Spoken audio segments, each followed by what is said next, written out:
புரிதலும் புரிதலும் இல்லாததினால்தான் கடவுளை நாம் அன்பு செய்ய முடியறதில்லை, இல்லையா? ஒருத்தரை எப்ப நமக்கு பிடிக்கும், ஒருத்தரை நமக்கு எப்ப பிடிக்காது. ஒருத்தரை எப்ப நமக்கு பிடிக்கும், எப்ப நமக்கு பிடிக்காது.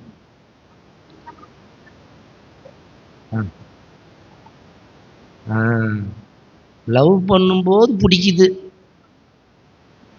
அவனை பார்க்கலன்னா என்னால் வாழவே முடியாது.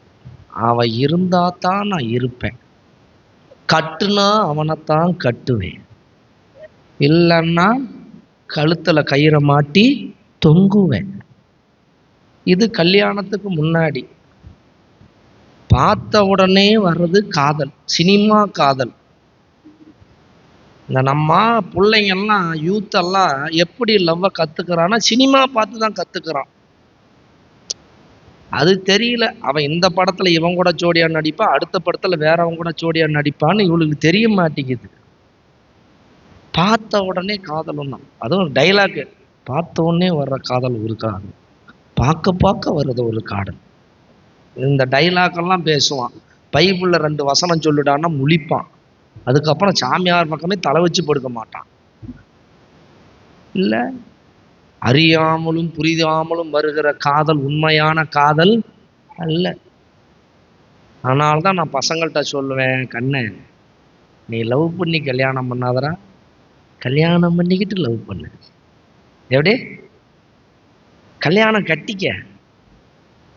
கட்டிக்கிட்டு அந்த பிள்ளைய ரசி. இந்த தாண்டவன் ஒரு படம் பார்த்துக்கிறீங்களா? விக்ரம் நடித்த படம்.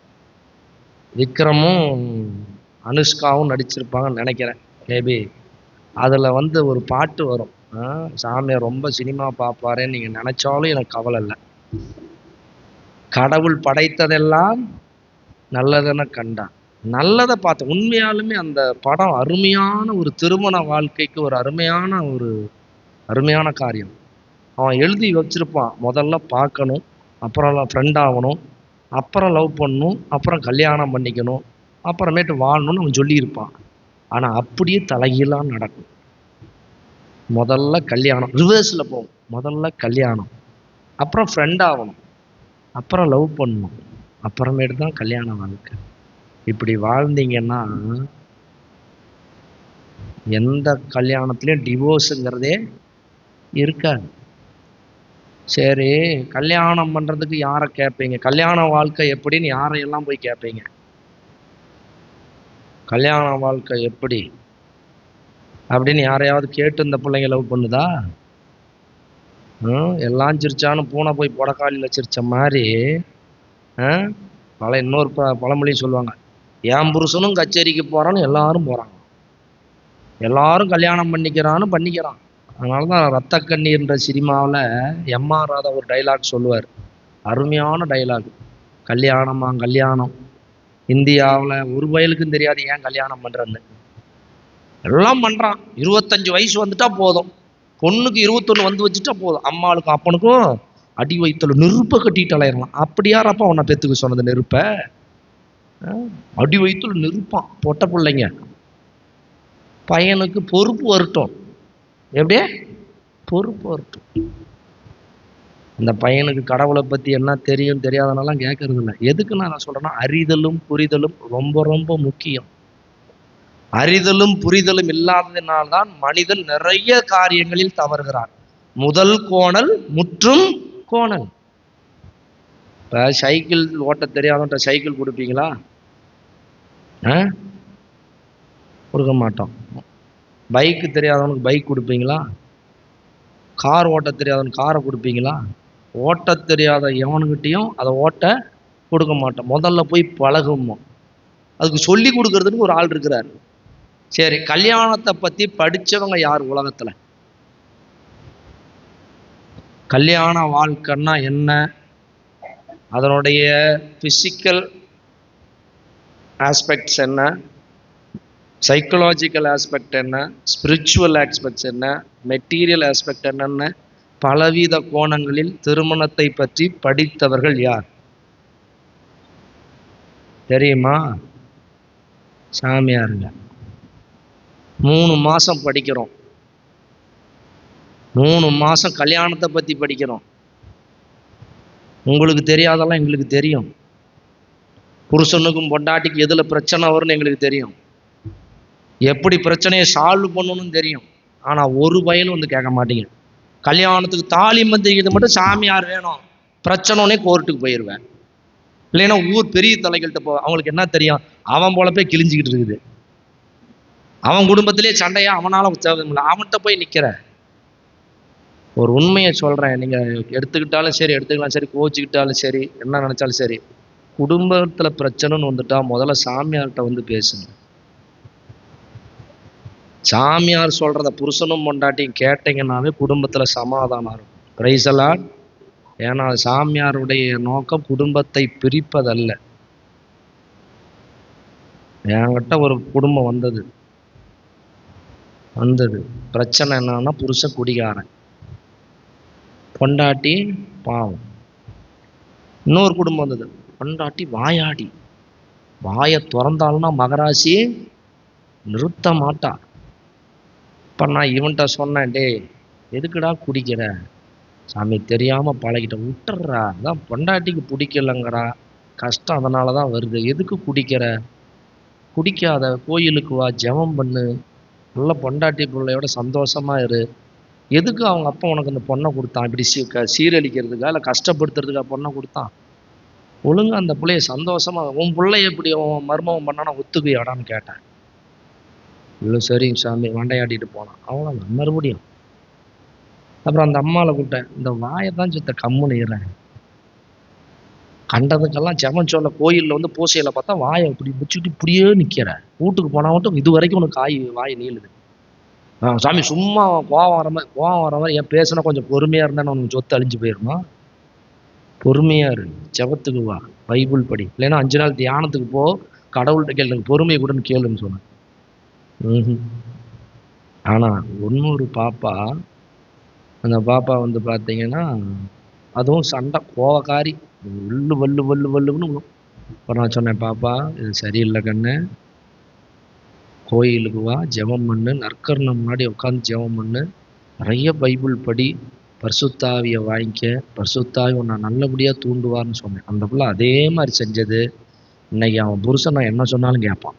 ஏன் சொல்லுங்க? வாயாடி பொண்டாட்டி இன்னைக்கு பொறுமையாக மாறிட்டான். காரணம் சாமியார் சொன்னதை இந்த பிள்ளை கேட்டது, கீழ்ப்படிஞ்சது. வயசு பையன், அவன் மவன், கோயிலுக்கே வர மாட்டான், பேருக்கு தான் கிறிஸ்தவ பையன். எல்லா இந்து கோயிலுக்கும் ஆட்டம் பார்க்க போயிடுவான், ஆடலும் பாடலும் பார்க்க போயிடுவான், குறவங்கர்த்தி பார்க்க போயிடுவான், சினிமா ரிலீஸ் ஆன அன்னைக்கே பார்ப்பான், பூசைக்கு வாடானா வரமாட்டான், பைபிளை தொடரானா தொடமாட்டான். அப்புறம் நானும் கொஞ்சம் கொஞ்சமாக சொன்னேன், டே வாடா கோயிலுக்கு வாடா. சரிங்க ஃபாதர், வரோம் ஃபாதர். கோயிலுக்கு முதல்ல வந்தான், அப்புறம் கொஞ்சம் ப்ரேயருக்கு வாடா, தியானத்துக்கு வாடான், அப்புறம் தியானத்துக்கு வந்தான். இப்போ அவன் எப்படி மாறிட்டான்னு தெரியுங்களா? அவன் வீடு 5 கிலோமீட்டர் தூரத்தில் இருக்குது, டெய்லி பூசைக்கு வரான். பூசைக்கு வரலன்னா இல்லைன்னா, ஃபாதர் இன்னைக்கு பூசை இருக்குதா ஃபாதர்மா? முன்ன எல்லாம் ஊரை சுற்றுறதுக்கு நான் வருவான், ஜெபத்துக்கு நான் வரமாட்டான். இப்போ தம்பி நைட் ப்ரேயருக்கு போகலான்டா, வரியா? வரேன் ஃபாதர். எந்த அளவுக்குன்னா அவன் படிக்கிறது ரேடியாலஜி படிக்கிறான், காலேஜுக்கு லீவ் போட்டுட்டு கூட ப்ரேயருக்கு வருவான். Praise the Lord. சாமியார் பேச்சை கேட்ட அந்த பையன் இன்னைக்கு மனம் மாறி நல்லா இருக்கிறான். நான் இங்க சாமியாரை நிற்கிறதுக்கும் ஒரு சாமியார் தான் காரணம். ஆரோக்கியராஜன் ஒரு ஃபாதர், நான் புது நன்மை ஊர்தி பூசல் வாங்கினதோட சரி, கோயிலுக்கு பெரிய முழுக்கு. 5ஆவதுல புது நன்மை ஊர்தி பூசல் வாங்கினேன், 6ஆவதுலேருந்து 10ஆவது வரைக்கும் உங்களை விட மோசமான கிறிஸ்தவன் தான். ஞாயிற்றுக்கிழமை ஒரு நாள் கூட கோயிலுக்கு உள்ள வந்து பூசை பார்த்ததா வரலாறே கிடையாது. 10ஆவது வரைக்கும் பைபிளே தெரியாது, பாட்டு தெரியாது, வழிபாடுனா என்னன்னே தெரியாது. ஒரு முறை நன்மை வாங்கும்போது இப்படி போய் நன்மை வாங்கினேன். இப்படி இந்த சாமியார் கேட்டார், அவர் இறந்துட்டார் பாவம், பயசுன்ட்டு. நீ கிறிஸ்தவ பையனா அப்படின்னாரு. ஆமாம் ஃபாதர். கையை முதல்ல இப்படி வச்சேன். அப்படி இருந்த என்ன இப்படி ஆக்கிட்டா. எதனால? ஃபாதர் பேச்ச கேட்டதனால். அதுக்குன்னு நான் அச்சிஷ்டவன் கிடையாது, புனிதன் கிடையாது. எனக்கும் பலவீனங்கள் உண்டு, அதையும் நான் இன்றும் போராடி கொண்டிருக்கிறேன். சாமியார் சொன்னதை கேட்டேன். 5 மணிக்கு எந்திரிடனா எந்திரிச்சு உட்காந்துருப்போம். திட்டி அடிச்சாலும் சரி போய் இப்படிதான் நிற்போம். பைபிள் படி, நான் பைபிளை என்னை தூக்க வச்சதே அவர் தான். என் வாழ்க்கையிலே 4 குருவானவர்களை என்னால் மறக்க முடியாது. இன்னைக்கு நான் இங்கே நிற்கிறேன்னா இந்த 4 குருவானவர்கள், ஒரு வேதியர், அருட்சகோதரி. எங்கள் பங்கில் வந்து பாண்டி ப்ளூஸ் மதுரையில் இருக்கிறாங்க இல்லையா, ஃபாத்திமா காலேஜ், அந்த சிஸ்டர்ஸ் தான் எங்கள் ஊரில் இருக்கிறாங்க.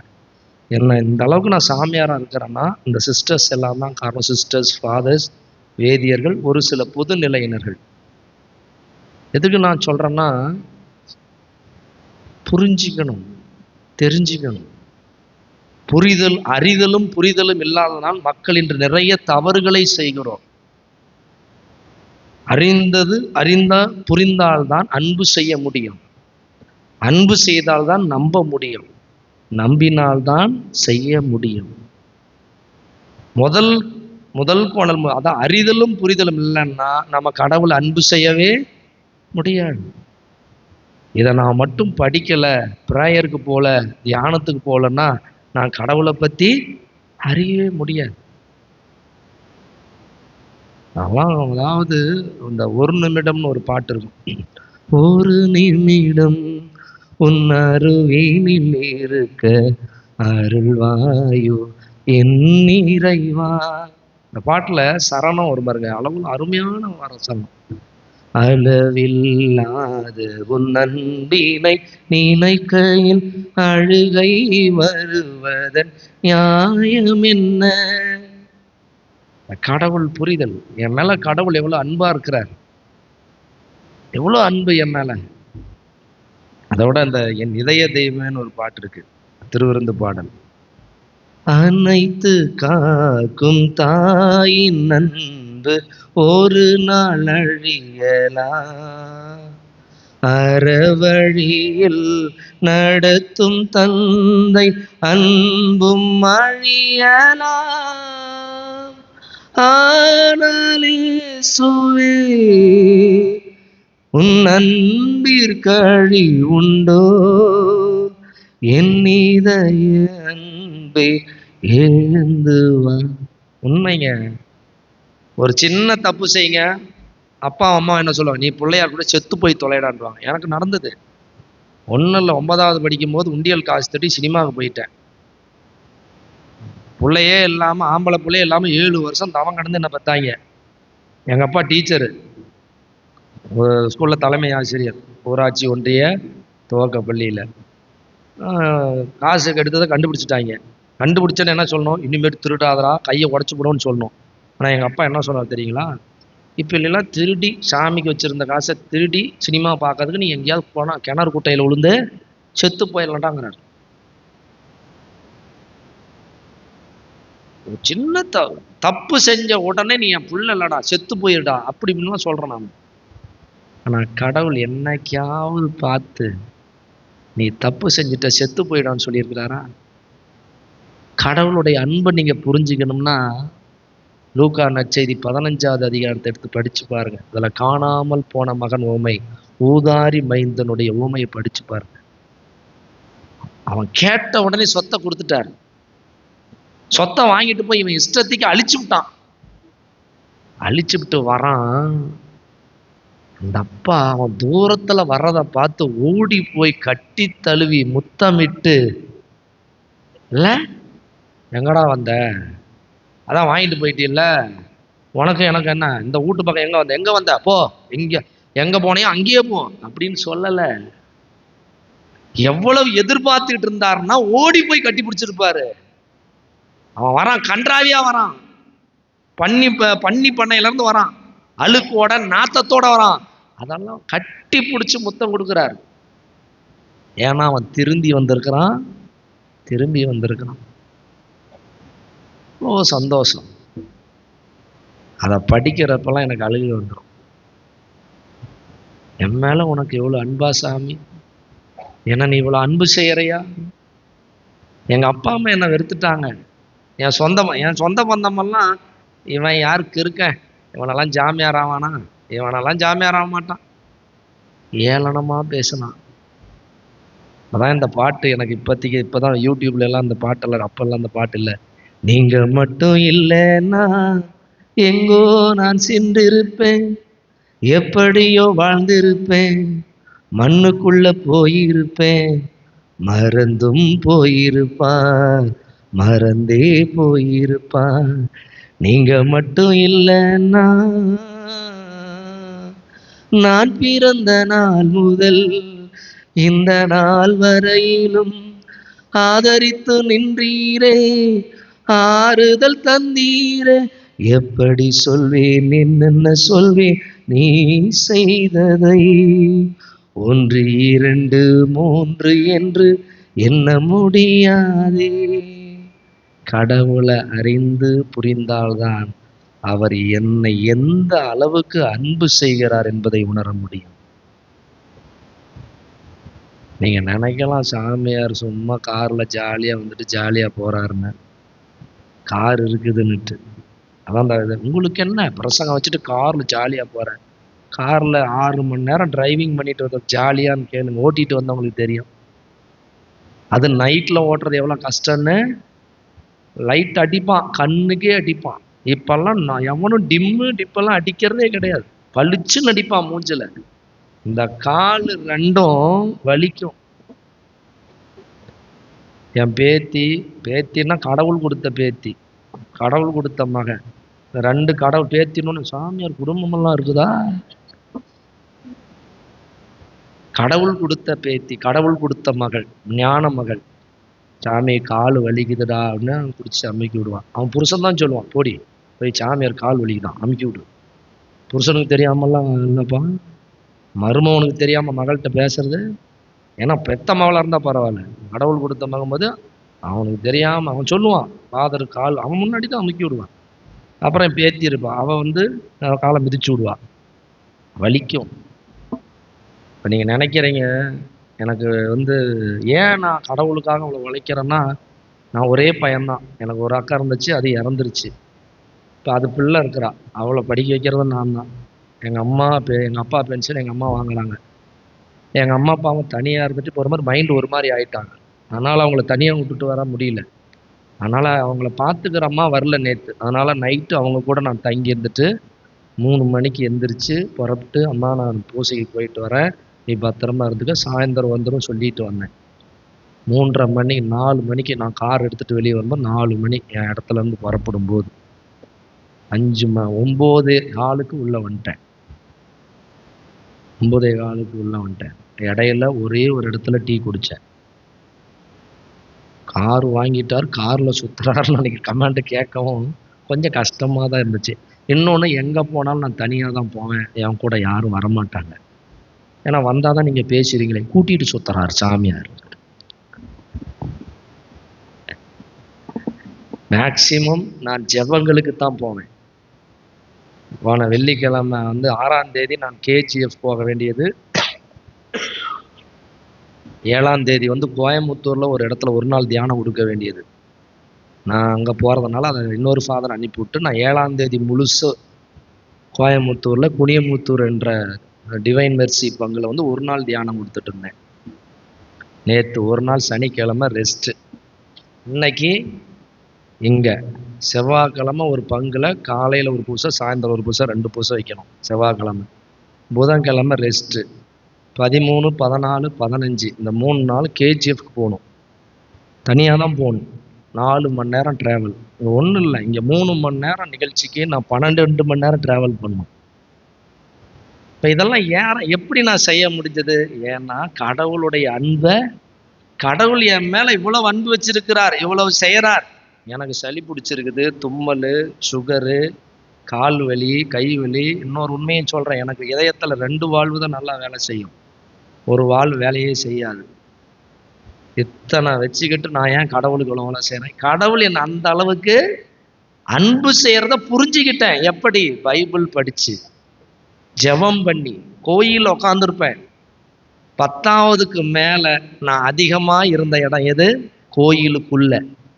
இன்னைக்கு கோயிலில் இருக்கிறது வேற. இன்னைக்கு கத்தோலிக்க கிறிஸ்தவர்கள் நிறைய பேர் கோயிலில் இருக்கிறீங்க, கோயிலுக்குள்ள இருக்கிறீங்களா? நற்கருணை முன்னாடி உட்காடுறீங்களா? பைபிளை படிக்கிறீங்களா? கிடையாது. இன்னைக்கு கத்தோலிக்க கிறிஸ்தவம் கோயில்ல வேலை செய்யறான். கோயில்ல வேலை செய்யறதுக்கு எல்லா ஆம்பளைங்களும் வருவாங்க. கோயில்ல உட்காந்து ஜெபம் பண்றதுக்கு எத்தனை ஆம்பளைங்க வருவான்? வர்றதே இல்லை. ஆனா எங்க சாமியார் என்ன அப்படி பழக்கல. கோயில்ல நீ வந்து ஒரு நாளைக்கு 3 மணி நேரம் நற்கருணை முன்னாடி உட்காந்து ஜெபிக்கணுங்க. 10ஆவதுல இருந்து காலேஜ் படிக்கிற வரைக்கும் எங்க சாமியார் சொல்லி கொடுத்தார். காலையில் 5 to 6 துதி, 2 to 3 பரிந்துரை ஜெபம், 7 to 8 துதி. ஒரு நாளைக்கு 3 மணி நேரம் நற்கருணை முன்னாடி உட்காரணும், பூசை இல்லாம. ஆக கடவுளை அறிஞ்சதுனால புரிஞ்சதுனால தான் அவருடைய அன்பை புரிஞ்சிக்க அவர் என்ன எந்த அளவுக்கு அன்பு செய்கிறார். இந்த சில பாட்டெல்லாம், இந்த என் இதய தெய்வம் பாடுற பாட்டெல்லாம் நான் வந்து பிரதராக இருக்கும்போது ஆர்கன் வாசிச்சுக்கிட்டே பாடும்போது என்னை அறியாமலே எனக்கு அழுகை வரும். ஏன்னா இந்த உலகம் என்னை வெறுத்தது, இந்த உலகம் என்னை குப்பை என கருதுச்சு. இவனெல்லாம் உருப்பிடுவானா? என்ன எங்க சொந்த சித்தப்பா சொன்னாரு, இவனுக்கெல்லாம் கைகால் விளங்காது, இவனெல்லாம் உருப்பிடுவானா? என்னத்த இவன், உனக்கு என்னடா தெரியும், கை விளங்காத பையன். இதை சொல்லும் போதெல்லாம் ஒரு தாயினுடைய மனசு எவ்வளோ வேதனைப்பட்டிருக்கும். நான் செமினரியில் சேர்ந்த முதல் வருஷம் 2003. அந்த வருஷம் எங்கள் அம்மா அழுகாச்சு வந்து கொஞ்சம் நஞ்சம். ஏன்னா அந்த அளவுக்கு ஊரில் பேசுகிறாங்க என்னை பற்றி. அவெல்லாம் வந்துடுவாயா, அவெல்லாம் ஒன்றும் அறிய மாட்டான்.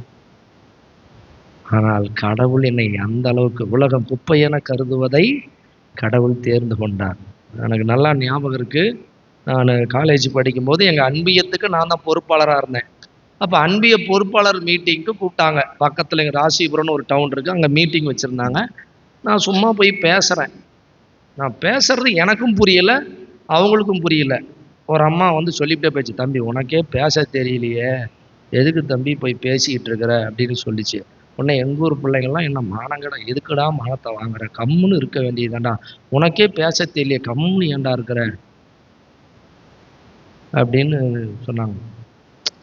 எனக்கு பேசவும் தெரியாது. ஆனால் இன்னைக்கு பேசுனா எல்லாரும் பொறுமையாக உட்காந்து புரிகிற அளவுக்கு. இப்போ புரிகிற சாமியாருங்க வந்து ரெண்டு விதம் இருப்பாங்க.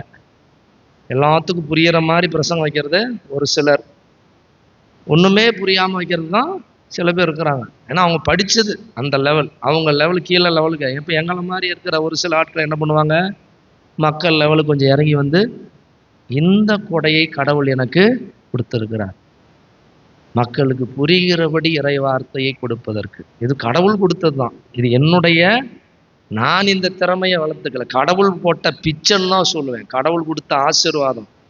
இன்னைக்கு நான் வைக்கிற பிரசங்கத்தை மக்கள் இத்தனை பேர் கேட்டு புரிஞ்சுக்கிறாங்க அப்படிங்கும்போது இது என்னுடைய சொந்த திறமை இல்லை, தகுதி இல்லாத என்னை கடவுள் தகுதியாக்கினார். அந்த அளவுக்கு என்ன அன்பு செய்தார். இந்த உலகத்துல யாரை, என் தாய் தந்தையை விட, என்னை பெற்ற என் தாய் தந்தையை விட என்னை அதிகமாக அன்பு செய்கிறவர் என் கடவுள். என் கடவுள்.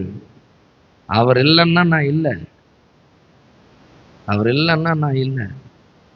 இது எப்படி நான் அறிஞ்சுக்கிட்டேன்? பைபிளை படித்ததுனாலும் கோயிலுக்குள்ள உக்காந்து ஜெபிச்சதுனாலும் தான். நிறையா நேரம் பார்த்தீங்கன்னா இந்த பீடம் இப்படி தான் எங்கள் கோயிலும் இருக்கும், எல்லா கோயிலும் இப்படி தான் இருக்கும்ல, பீடம் இடையில கொஞ்சம் இடம் நற்கர்னு இருக்கும். இந்த இதுக்கு இடையில தான் நான் உட்காந்துருப்பேன். ரொம்ப கஷ்டம்னு போய் உட்காந்து அழுதுகிட்டு உட்காந்துருப்பேன். அப்போ யாரோ தோளில் தட்டுற மாதிரி இருக்கும், கவலைப்படாது. ஆனால் என் வாழ்க்கையில் நிறைய காரியங்கள் நடந்திருக்குது. இதெல்லாம் எப்படி? அப்போ இவ்வளவு அன்பு செய்கிறவருக்கு எதிராக நாம் தப்பு செஞ்சுட்டு எப்படி நிம்மதியாக இருக்க முடியும்? நான்லாம் ஒரு தப்பு செஞ்சுட்டேன்னா என்னால் தூங்க முடியாது. போய் உடனே நான் பாவ சங்கீதனை செஞ்ச பின்னாடி தான் எனக்கு நிம்மதியாக வரும். எல்லாம் குத்திக்கிட்டே இருக்கும், நீ தப்பு பண்ணிட்ட. இப்படி கடவுள். இன்னைக்கு பிரச்சனை என்ன தெரியுங்களா? நீ கடவுளை அறியறதில்ல, கடவுளை வந்து புரிஞ்சுக்கிறதில்ல, அதனால் அவருடைய அன்பு உனக்கு தெரியல. அவர் உன்னை எப்படி அன்பு செய்கிறாருன்னு தெரியல, அதனாலேயே நீ செய்கிறது தப்பா சரியான்னு தெரியல. உன் மனசாட்சி உன்னை குத்த மாட்டேங்குது. இதெல்லாம் ஒரு பாவமா? ஒன்றும் இல்லை. நேற்று எங்கள் அம்மா வந்து அதுக்கே கை நடுங்குது. அதை நான் எந்த வேலையும் செய்யாதம்மா, நீ எதுவும் பண்ணாங்கும்போது சாம்பார் டிஃபன் பாக்ஸில் இருந்து அதை ஊற்றி நைட்டியெல்லாம் ஊற்றிக்கிச்சு. கோவம் சரியான நைட்டியில் ஊற்றிக்கிச்சு. இப்போ என்ன, தண்ணி கழுவுனா மறுபடியும் நைட்டி மாற்றணும். இப்போ நான் என்ன பண்ண முடியும், பையன் தான் இருக்கிறேன், கம்முன்னு இருமா. நான் வழக்கமாக என்ன பண்ணுவேன், உட்கார வச்சுட்டு நானே சாப்பாடெல்லாம் போட்டு கொடுத்துட்டு சாப்பிட்டு எந்திரிச்சு போய் தட்டு கூட நான் கழுவி வச்சிருவேன். கேட்காம திறந்து ஊத்திச்சு, கோவம் வந்துச்சு. வச்சம் ஒன்று குழந்தை தானே எனக்கு. அப்புறம் அடிச்சுட்டு ஒரு மாதிரி எனக்கு மனசு கஷ்டமாயிடுச்சு. அடிச்சுட்டு ரொம்ப கஷ்டப்பட்டேன். அப்புறம் போயிட்டம்மா மன்னிச்சிருமா, ஏம்மா எனக்கு கோவப்படுத்த வைக்கிற அப்படின்ட்டு. அடிக்கிறதும் அதுதான், நினைக்கிறதும் அந்த கையில் தான். தவறு செஞ்சிட்டோம்னா உண்மையான பாசம் இருந்தால் என்ன இருக்கும், குத்திக்கிட்டே இருக்கும். எங்கள் அம்மாவை திட்டிட்டு நான் நிம்மதியாக தூங்க முடியாது. எங்கள் அம்மா ஏதாவது சொல்லிட்டேன்னா என்னால் தூங்கவே முடியாது. ஏன்னா நல்ல மனசாச்சு. தப்பு செஞ்சிட்டா, யாருக்காவது தீங்கு செஞ்சிட்டோம்னா நம்மளால் தூங்கவே முடியாது. நல்ல மனசாட்சி. நல்லா தூங்குறேன்னு என்ன அர்த்தம், மனசாட்சி மழுகி போயிடுச்சு, இல்லைன்னா நீ யாருக்கும் கெடுதல் செய்யலன்னு அர்த்தம். ஆக நீ கடவுளை அறிந்து புரிந்து அவருடைய அன்பை புரிந்து கொண்டால் நீ எல்லாரையும் அன்பு செய்வ, நீ கடவுள் சொல்றத கேட்ப. ஆக அடிப்படை இதுதான். நீ நாம மாற்றிக்கொள்ள வேண்டிய முதல் விஷயம் இதுதான். ஒன்னா முதல்ல மாத்திட்டோம்னா அப்புறம் எல்லாமே சரியா மாறிடும். பெரியவங்களும் சரி, சிறியவங்களும் சரி. திருவிழா கொண்டாடுறது யார் வேணாலும் கொண்டாடுறாங்க. இப்ப இந்து மக்கள் திருவிழா கொண்டாடாம இருக்கிறாங்களா? நீங்க என்ன செலவு பண்றீங்க, அவன் பண்ற செலவுல பாதி பண்ணுவீங்களா? அவன் கொடுக்குற டொனேஷன்ல நீ பாதி கொடுப்பியா? செஞ்சு பாருங்க. எங்க ஊர்ல எல்லாம் 1000 ரூபாய் வரி போட்டா பெருசா பேசுவான். ஆனா பக்கத்துல இந்து மக்கள் 5000 ரூபாய் வரி போட்டு திருவிழா கொண்டாடும். நம்மளோட அவங்க செலவு பண்றதுல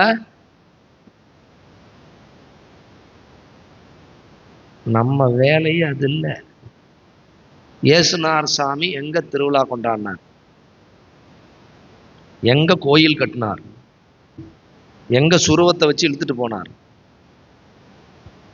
ஆனா இயேசுநாதர் சாமி நம்மளெல்லாம் எதுக்காக கூட்டிருக்கிறார், என்னை பின்பற்றுங்கள், என்னை பின்தொடர்ந்து வா, என்னை பின்பற்று. இப்ப நாம யாரை பின்பற்றிட்டு இருக்கிறோம், இயேசுநாதரை பின்பற்றமா, அல்லது மாதாவை பின்பற்றமா, இல்ல சூசியப்பரை பின்பற்றமா, இல்ல அந்தோனியாரை பின்பற்றமா, இல்ல பெர்க்மான் சர்லப்பரை பின்பற்றமா? யாரை பின்பற்றிட்டு இருக்கிறோம்? இந்த சினிமா பாட்டு ஒன்று, பழைய எம்ஜிஆர் பாட்டு, எம்ஜிஆர் பாட்டு ஒன்று இருக்கும், கண் போன போக்கிலே கால் போகலாமா, கால் போன போக்கிலே மனம் போகலாமா, மனம் போன போக்கிலே மனிதன் போகலாமா, மனிதன் போன பாதையில் மறந்து போகலாமா? இன்னைக்கு நீங்க எல்லாம் மனுஷன் போனதுல தான் போறீங்க. அதுக்கும் இயேசுநாதர் சொல்லி வச்சிருக்கிறார், குருடன் குருடனுக்கு வழிகாட்டினால் இருவரும் சேர்ந்து குழியில் விழுவர். கிறிஸ்தவனை எல்லாம் கிறிஸ்து பின்னாடி போக சொன்னா இவன் எவன் பின்னாடியோ போயிட்டு இருக்கிறான். வயசு பிள்ளைங்களை கடவுள் பின்னாடி வாமான்னா வயசு பையன் பின்னாடி போய்கிட்டு இருக்குது. இவன் வேற பாட்டு பாடிக்கிட்டே போறான், நீ போகும் பாதையில் மனசு போகுதே மானேன்ட்டு சுத்தி தீரான். போகாதே போகாது, நீ இருந்தால் நான் இருப்பேன். நான் பாட்டு இப்போ லேட்டஸ்ட் பாட்டு டூயிட்டு அப்புறம் பாடுவான் கல்யாணத்துக்கு அப்புறம், அவளா சொன்னால் இருக்காதும்பா. அது யாரை ஃபாலோ பண்ண நாம வந்தோம்? இன்னைக்கு யாரை ஃபாலோ பண்ணிட்டு இருக்கிறோம்? எதை தெரிஞ்சுக்கணும், நாம எதை தெரிஞ்சுக்கிட்டு இருக்கிறோம்? யாரை அன்பு செய்யணும், யார் அன்பு செஞ்சுக்கிட்டு இருக்கிறோம்? யாருக்கு வேலை செய்யணும், யாருக்கு வேலை செஞ்சுட்டு இருக்கிறோம்? யோசுவா புத்தகத்துல படிப்பீங்க, நீங்க யாருக்கு வேணா ஊழியம் செய்யுங்க, நானும் என் வீட்டாரும் ஆண்டவருக்கே ஊழியம் செய்வோம். கவர்மெண்ட்ல வேலை செஞ்சா பெருமை. எங்களுக்கெல்லாம் பிரின்சிபல் ஆகிட்டா பெருமை. எங்க பிரின்சிபல் ஆகிட்டா மோட்சத்தில் இடம் உண்டா? கிடையாது. அதனாலேயே நான் படிக்கலை. அதுக்கு மேலே படிச்சுட்டா ஸ்கூலில் கொண்டு போய் உட்கார வச்சிருவாங்கிறதுக்காகவே நான்லாம் அதுக்கு மேலே இந்த பிஎட்டை கேட்டாலும் எனக்கு அப்படி உடம்பெல்லாம் எரியும்.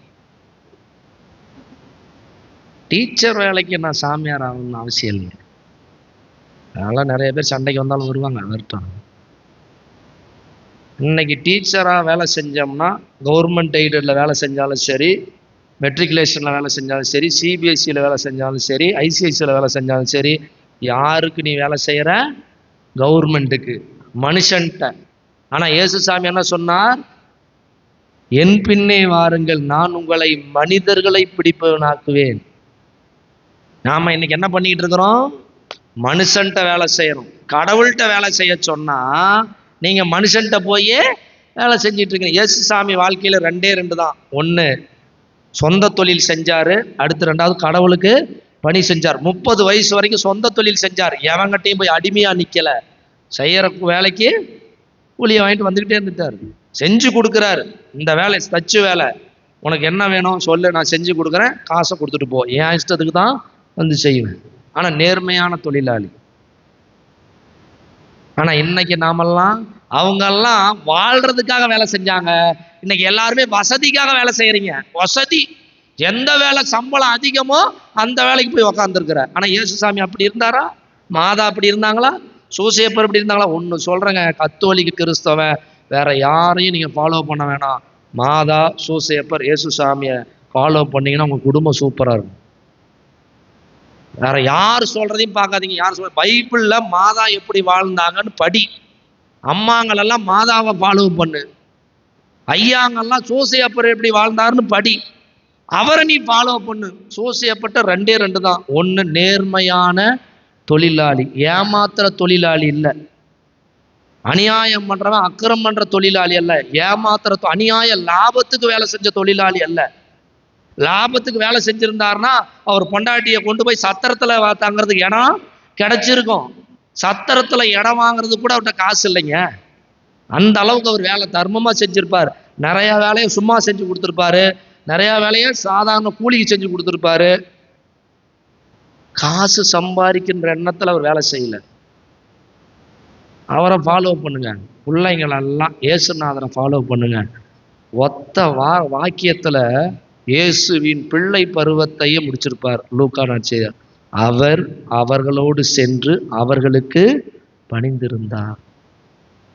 இன்னைக்கு வீட்டில் இருக்கிற டென்ஷனுக்கு காரணமே என்னது? பிள்ளைங்க பெத்தவங்க பேச்ச கேட்கறது இல்லை. இன்னைக்கு எப்படி தெரியுமா குடும்பம் இருக்குது? ஒரு சில குடும்பங்கள் அப்பா அம்மா சொல்றதைத்தான் பிள்ளைங்க கேட்கணும்.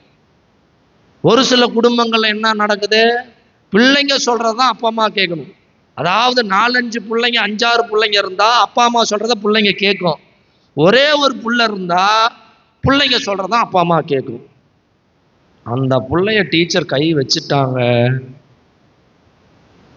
அதுவும் சிஸ்டர் கை வச்சுட்டாங்க. பெத்திருந்தா தானே தெரியும். பெத்துக்கிட்டா நாங்க ஏன் சிஸ்டரா இருக்கணும்? இல்லை சாமியாரா இருக்கணும்? ஒரு அம்மா அன்னைக்கு எங்கள் தெரிஞ்ச அண்ணன் வந்து ஸ்கூலில் எச்சமாக இருக்கிறாரு. ஒரு அம்மா டீச்சர் ஏதோ சும்மா பையனை அடிச்சு விட்டாங்கன்ட்டு வருது சண்டைக்கு. என்ன தில்லு இருந்தால் அந்த அம்மா இப்படி பண்ணியிருக்கோம், இந்த அம்மாவை பற்றி கம்ப்ளைண்ட் கொடுக்க போகிறேன் அப்படின்னு சண்டைக்கு வருது. ஏன் புள்ள பெருசு, நாளைக்கு முதியோரத்தில் சேர்த்தும் போது தான் தெரியும். பாருங்க, இன்னைக்கு 3 உதாரணங்கள். இந்த 3 பேருமே கடவுளை அறிந்தவர்கள், கடவுளை புரிந்தவர்கள், கடவுளை அன்பு செய்தவர்கள், கடவுளுக்காக மட்டுமே வாழ்ந்தவர்கள். இந்த 3 பேரும் யாரு? மாதா, சூசையப்பர், இயேசு. இவங்களை பார்த்துதான் மற்றவங்க எல்லாம் புனித வாழ்க்கை வாழ்ந்தாங்க. இவங்களுக்கு முன்னாடி யாரு? ஆபிரகாம், ஈசாக், யாக்கோபு, யோசேப்பு. இவங்களை பார்த்து இவங்க வாழ்ந்தாங்க.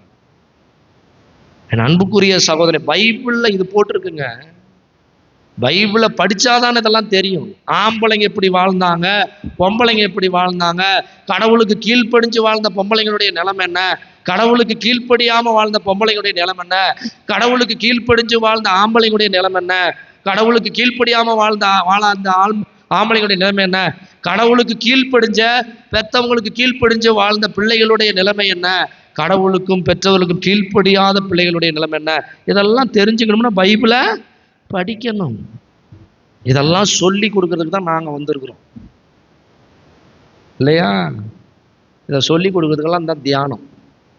இந்த தியானத்துக்கு யாருமே ஏதோ சும்மா இருக்கிறவங்க. ஆம்பளைங்க எத்தனை பேர்? இந்த பங்குல எத்தனை குடும்பம் இருக்கு? எத்தனை குடும்பம் சிஸ்டர் இருக்கு? 200 குடும்பத்தில் எப்படி 2 ஆம்பளைங்க இருப்பீங்கல்ல? ஒன்று மகன், அப்பா இருப்பாங்களா இல்லையா? இன்னைக்கு சாமியார் ஞாயிற்றுக்கிழமை தியானம்னு சொல்லியிருக்கிறாருல்ல. தியானம் முக்கியமா, திருவிழா முக்கியமா? திருவிழா நீ ஒருத்தர் மட்டுமா தான் சொல்ற, வெளியே போனா அடிச்சு விட போறாங்க.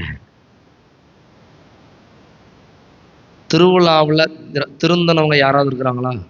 திருவிழா நடத்தி திருவிழாவிலால மனம் மாறியவர்கள் எத்தனை பேர்?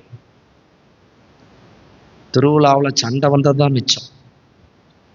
அடிச்சுக்கிட்டு கட்டிட்டு புரண்டுக்கிட்டு தான் செஞ்சோம். போலீஸ் ஸ்டேஷனுக்கு போனது தான் மிச்சம். ஆனால் தியானத்துக்கு போனவன் எவனாவது சண்டை போட்டிருக்கிறானா? தியானத்துக்கு போன எவனாவது போலீஸ் ஸ்டேஷன் போயிருக்கிறானா? எங்கள் அப்பா பகல் குடிகாரருங்க, டீச்சர் தான், பகல் குடிகார். நான் ஒரு சினிமா பைத்தியம். இந்த பையன் சொன்னனே அந்த பையன் ஒரு சினிமா பைத்தியம். அந்த பாப்பா சொன்னனே அந்த பாப்பா ஒரு வாயாடி, முன்கோபக்காரி, சண்டைக்காரி. இப்போ நாங்கள் 4 பேரும் தியானத்துக்கு போனதுனால தான் மனமாற்றம் அடைச்சோம். இன்னும் நிறைய பேரை சொல்லுவேன்.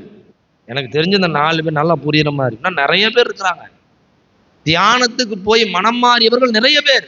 ஆனால் திருவிழா கொண்டாடி மனம் மாறியவர்கள் யாருமே கிடையாது. சண்டை போட்டுக்கிட்டு சச்சரவு. போன திருவிழாவுக்கு எனக்கு வந்து சண்டை வந்து நான் மூஞ்சிலேயே முழிக்க மாட்டேன், முதுகுல முழிச்சிட்டு போ. இதில் வர வீர வசனம் பேசுவான். என்னன்னு, செத்தாலும் அவன் வீட்டுக்கு நான் போக மாட்டேனே. செத்து ஏன் அவன் வீட்டுக்கு போறேன்? அவன் வீடு என்ன கல்லறையா? கல்லறை அங்கே இருக்குது, அங்கே போய் படுத்துக்க. செத்தாலும் அவன் வீட்டுக்கு போக மாட்டான். உன் வீட்டு வாசப்படியை மிதிக்க மாட்டல அப்படின்னா, மிதிக்காத, தாவிட்டு போ. எதுக்கு மிதிச்சுக்கிட்டு போற? அதான் எங்க சித்தப்பர் ஒருத்தர் சும்மா வீரவசனம் பேசிக்கிட்டு இருந்தார். என் சாவுக்கு எவனும் வர வேண்டாம்டா, எவன் தெய்வம் எனக்கு தேவைன்னானு. அப்போ அந்த பையன் சொன்னான், எங்க அண்ணங்காரன், அப்ப நீயே போய் குழியில படுத்துக்க. இந்த சவடால் பேசுற புத்தி நமக்கு இருக்க. கொஞ்சம் கோமணத்துல காசு இருந்தா கோழி உட்பட பாட்டு. அர்ப்பனுக்கு வாழ் வந்து அர்த்தராத்துல குழப்பம். கொஞ்சம் அந்த மனுஷனுக்கு மட்டும் கொஞ்சம் பணம் வந்துடக்கூடாது, கொஞ்சம் பதவி வந்துடக்கூடாது, பொம்பளைங்கெல்லாம் கொஞ்சம் செவப்பா இருந்துடக்கூடாது, கொஞ்சம் லட்சணமா இருந்துடக்கூடாது. அப்படியே என்னமோ இவங்க தான் கிளியோபேட்ராவுக்கு தங்கச்சி மாதிரி ஆட்டம் போட வேண்டியது. இவன் கொஞ்சம் பணக்காரனா இருக்கக்கூடாது, அப்படி வர்ற நட. அதுக்குதான் கண்ணதாசன் பாட்டு வச்சிருக்கணும். ஆடிய ஆட்டம் என்ன, தேடிய செல்வம் என்ன, திரண்டதோர் வாழ்க்கை என்ன, வீடு வரை உறவு, வீதி வரை மனைவி, காடு வரை பிள்ளை, கடைசி வரை யாரும் ஒன்றும் கிடையாது. கோமணத்தை கூட அத்துடுத்தான் விடுவான், அருணா கயிறை கூட அத்துடுத்தான் புதப்பான். ஒன்றும் ஒரு தம்படி நீ எடுத்துட்டு போக முடியாது. நீ பெரிய கொம்பா இருக்கலாம், ஊருக்குள்ள போகும்போது 10 பைசா எடுத்துட்டு போக முடியும். எடுத்துட்டு போக பார்க்கலாம், தில்லு இருந்தா. முடியாதுல்ல. எதுக்கு சவடாலு? உசுரோடு இருக்கும்போது என்ன ஆட்டம் ஆடுற இல்ல?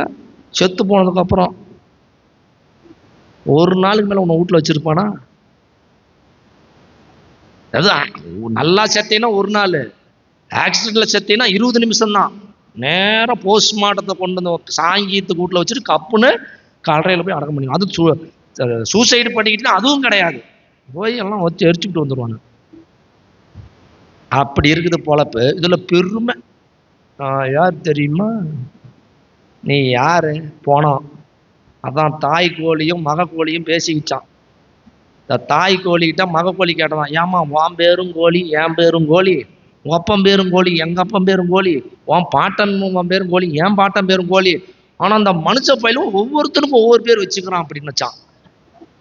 ஒவ்வொருத்தனும் ஒவ்வொரு பேர் வச்சுக்கிறான் அப்படிச்சான். அதுக்கு அந்த தாய் கோழி பொறுமையா சொல்லிச்சான், சாமி, நாம உசுரோட இருக்கும்போது தான் ஒரு பேரு, நாம செத்து போயிட்டோம்னா பல பேர் வைப்பான். Chilli chicken, kadai chicken, grill chicken, Hyderabad chicken, எங்க ஊர்ல Pallipalayam chicken, chicken kebab, chicken kadai, என்னென்னமோ தந்தூரி சிக்கன், இந்த மாதிரி பல பேர் உண்டு சாமி. ஆனா இந்த மனுஷ பயில செத்தான்னா ஒரே பேர் தான். எவன் செத்தாலும் என்னது? போனோம். நானே செத்தாலும் சாமியார் வரான்னு ஒரு வேலையும் சொல்ல மாட்டான், பாடி வந்துருச்சான்னு தான் எடுப்பான். பாடியை கூட்டிட்டு போறேன்னு எவனும் சொல்ல மாட்டான், எப்ப பாடி எடுப்பன்னு தான் கேட்பான். அதுவும் இந்து மக்களெல்லாம் ரொம்ப சென்சிட்டிவ். ஊர்ல திருவிழா போட்டுட்டு அவனை எடுத்து அவன் சாங்கியமாவது பாங்கியமாவது அப்படியே கொண்டு போயிடலான்றோம் இல்ல. அவ்வளவுதான் நம்ம லட்சணம், அவ்வளவுதான். இந்த லட்சணத்துக்கு ஆணவத்திலையும் அகங்காரத்திலையும் ஆடக்கூடாது. அதுவும் திருவிழான்ற பேர்ல நாம பண்ற அக்கிரம அநியாயம் கொஞ்சம் நஞ்சம் இல்லை. அன்னைக்கு அதாவது இந்த 4 விஷயம்லாம் திருவிழாவே கிடையாது. ஒன்று அடி,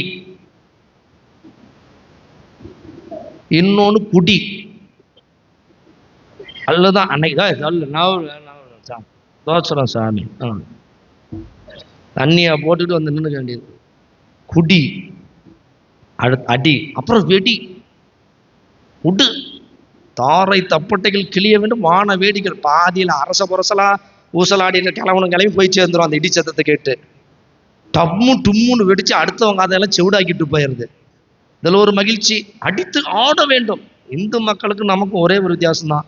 இந்து மக்கள் சாப்பிட்றதுல குறவன் குறத்தி ஆடிட்டு போவோம், நம்ம ஊர் சாப்பிட்றதுல நாம ஆடிட்டு போவோம். குறவன் குறத்தி தேவை, நாங்களே இருக்கிறோம் குறவனும் குறத்தியும், நாங்கள் ஆடிட்டு போகிறோம்.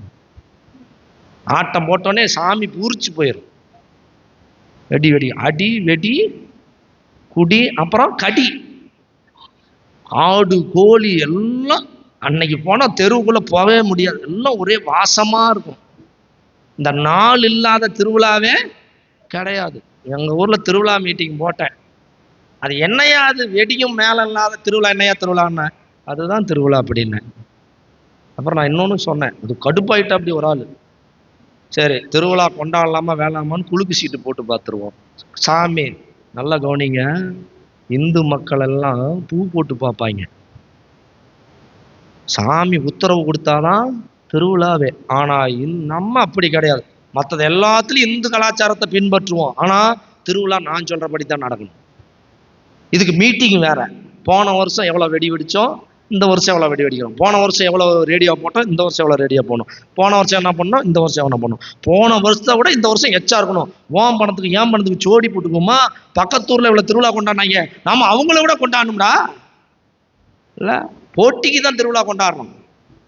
வடிவேல் சொல்கிறோம், ஓம் பணத்துக்கு ஏன் பணத்துக்கு சோடி போட்டுக்குமானா அவங்க அம்புட்டு செஞ்சா நாமளும் அவளை விட பெரியதாக செய்யணும். இல்லை, யார் திருந்துறீங்க? யாரும் திருந்தணும். அப்புறம் எதுக்கு திருவிழா கொண்டாடுறீங்க? திருவிழா கொண்டாட சொல்லி கேட்டோம். எசாயா புத்தகம் 1வது அதிகாரம், எசாயா புத்தகம் 1வது அதிகாரம் 11 - 14 வரைக்கும் படிங்க. அதுக்குன்னு காணிக்கை யாரும் கொடுக்காம விட்டுறாதீங்க. அது காணிக்கைகளை வீணாக கொண்டு வர வேண்டாம். அடுத்து, எனக்கு காட்டும் தூபம் எனக்கு அருவருப்பா இருக்குது. அடுத்து, நீங்கள் ஒழுங்கீனமாக கொண்டாடும் அமாவாசை ஓய்வு நாள் கூட்டங்களை இனி நான் சகிக்க மாட்டேன். அடுத்து, கேட்டுங்க, உங்கள் அமாவாசை திருவிழா கூட்டங்களை என் உள்ளம் வெறுக்கிறது. அடுத்து, அவை என்மேல் விழுந்த சுமையாயின, அவற்றை நான் சுமந்து சோர்ந்து போனேன். என்னை நோக்கி உங்கள் கைகளை உயர்த்தும் போது நான் பாராமுகத்தனாய் இருப்பேன். நீங்கள் தொடர்ந்து மன்றாடினாலும் நான் செவி கொடுப்பதில்லை. உங்கள் கைகளோ இரத்த கரையால் நிறைந்திருக்கின்றன. படிங்க. உங்களை கழுவி தூய்மைப்படுத்துங்கள், உங்கள் தீச்செயலை என் திருமுன்னிருந்து என்னை அகற்றுங்கள், தீமை செய்தலை விட்டொழியுங்கள். கேட்டுக்குங்க, என்ன பண்ணுமா? கொண்டாடுறத முதல்ல நிறுத்து. அந்த வசனத்துல இருந்து படிங்க. உங்களை கழுவி போய் பாவ சங்கீதனம் பண்ண, ஊட்ட கழுவுவ, கோயில கழுவுவ, சுருவத்தை கழுவுவ, தேர கழுவுவ, உன்னை கழுவ மாட்டேன். நீ தேர கழுவுனாலும் பரவாயில்ல, கோயில கழுவுனாலும் பரவாயில்ல, ஊட்ட கழுவுனாலும் பரவாயில்ல, உன்னை முதல்ல போய் கழுவு. பைபிள் சொல்லுது, நான் சொல்ல. உங்களை கழுவி தூய்மைப்படுத்துங்கள். எத்தனை பேர் எல்லாரும் புது துணி போட்டு வர்றீங்க திருவிழாவுக்கு? எத்தனை பேர் பாவ சங்கீதனம் பண்ணிட்டு வர்றீங்க? பாவ சங்கீதனம் எல்லாரும் பண்ற வரைக்கும் திருவிழா கொண்டாடக்கூடாது, நிறுத்திடணும். எல்லாரும் அட்டனன்ஸ் எடுக்கணும். பாவ சங்கீதம் பண்ணிட்டியா, அட்டனன்ஸ் போ. எல்லாத்துக்கும் அட்டனன்ஸ் போட்டு எல்லாரும் பாவ சங்கீதனம் பின்னாடி தான் கொடியே ஏற்றணும்.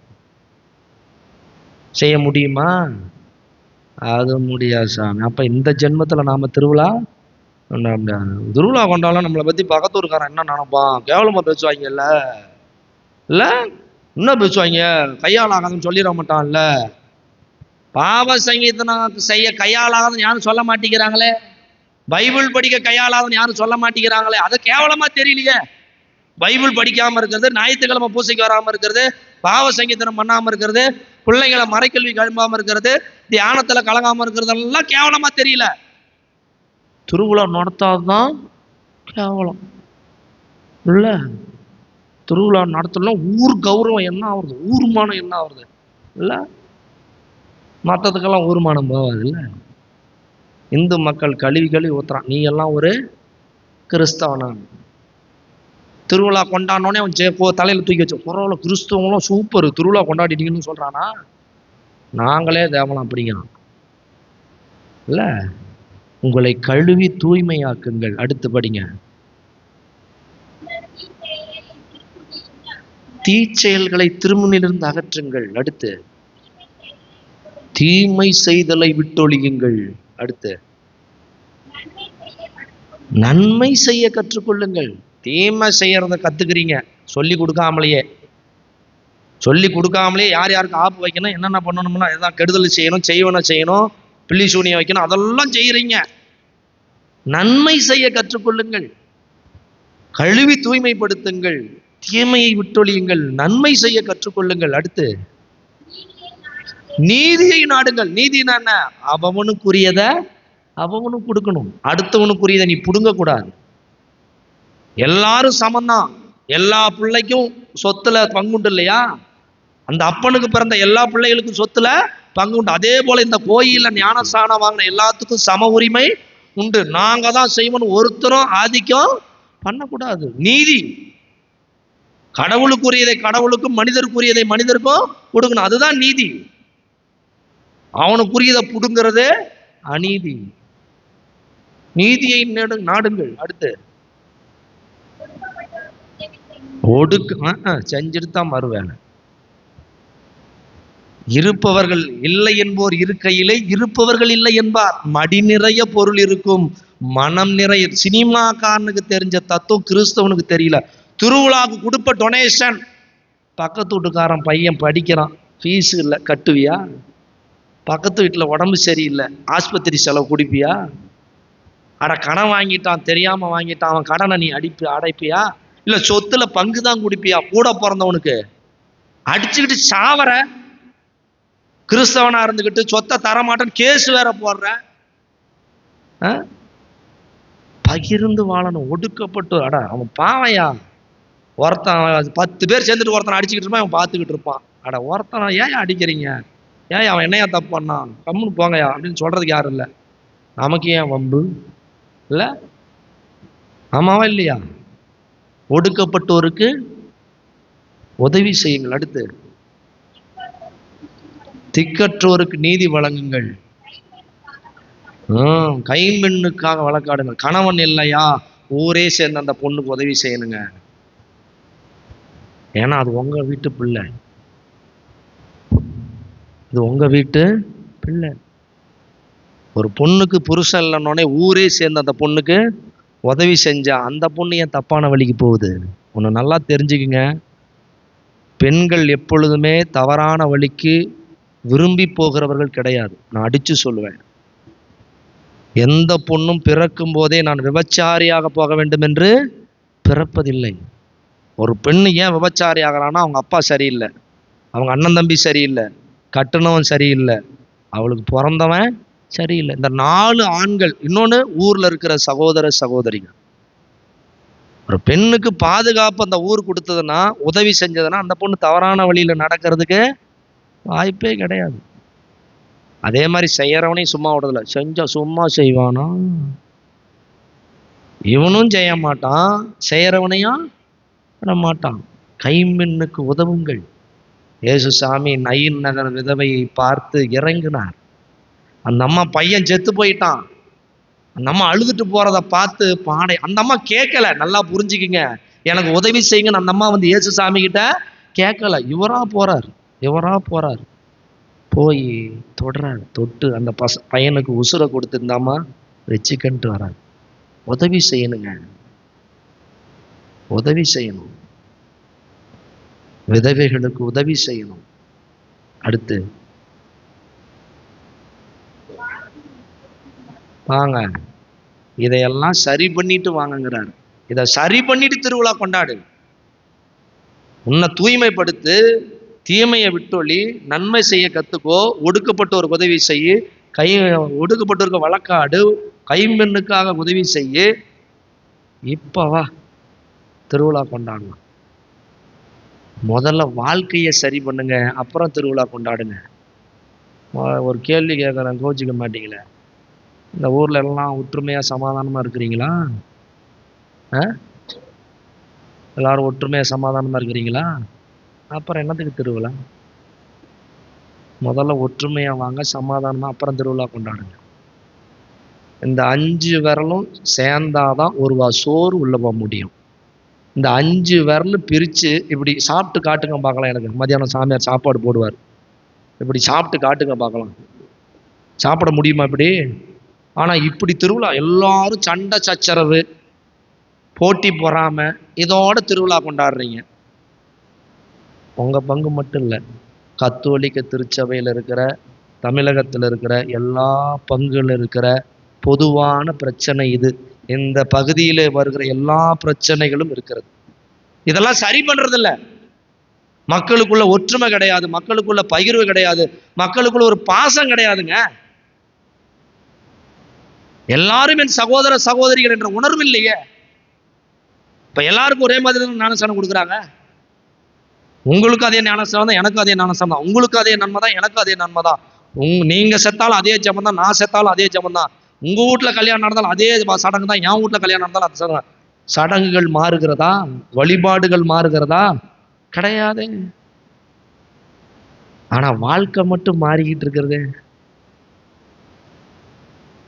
வழிபாடு வேற, வாழ்க்கை வேற. கோயிலுக்குள்ள இருக்கிற கிறிஸ்தவம் வேற, கோயிலுக்கு வெளியே இருக்கிற கிறிஸ்தவம் வேற. எதுவா கடவுள் விரும்புறாரு? சரி, நம்ம சந்தோஷத்துக்கு எல்லாம் சீரியல் செட்டு வைக்கிறீங்க, தோரணம் கட்டுறீங்க, அதை பண்றீங்க, இதை பண்றீங்க. கடவுள் சந்தோஷத்துக்கு என்ன பண்ணீங்க? உங்க சந்தோஷத்துக்கு இதெல்லாம் செய்யறீங்க. கடவுளை சந்தோஷப்படுத்துறதுக்கு என்ன செய்யறீங்க? கடவுள் என்ன செஞ்சா சந்தோஷப்படுவார் சொல்லுங்க? கடவுள் என்ன பண்ணுனா சந்தோஷப்படுவார்? 2 விஷயங்கள் பண்ணா கடவுள் சந்தோஷப்படுவார். அதுவும் பைபிள்ல இருக்கு. கடவுள் 2 விஷயங்களை செஞ்சா சந்தோஷப்படுவார். இயேசு சாமியை பார்த்து 2 முறை கடவுள் சொல்லுவார், இவரே என் அன்பார்ந்த மகன், இவரிடம் நான் பூரிப்படைகிறேன். ஏன் சொல்றாரு? 1 சாமுவேல் 15வது அதிகாரம் 22வது வசனம் படிங்க.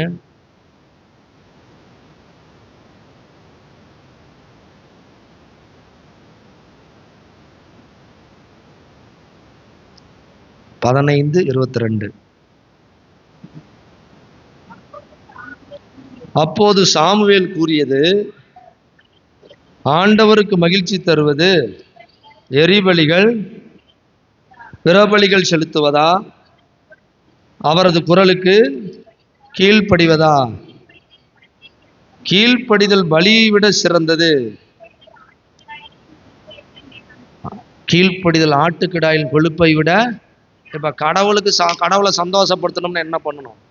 ஆடு வெட்டணும், கோழி வெட்டணும், திருவிழா கொண்டாடணும், ஜேன்னு ஜோடிக்கணும்.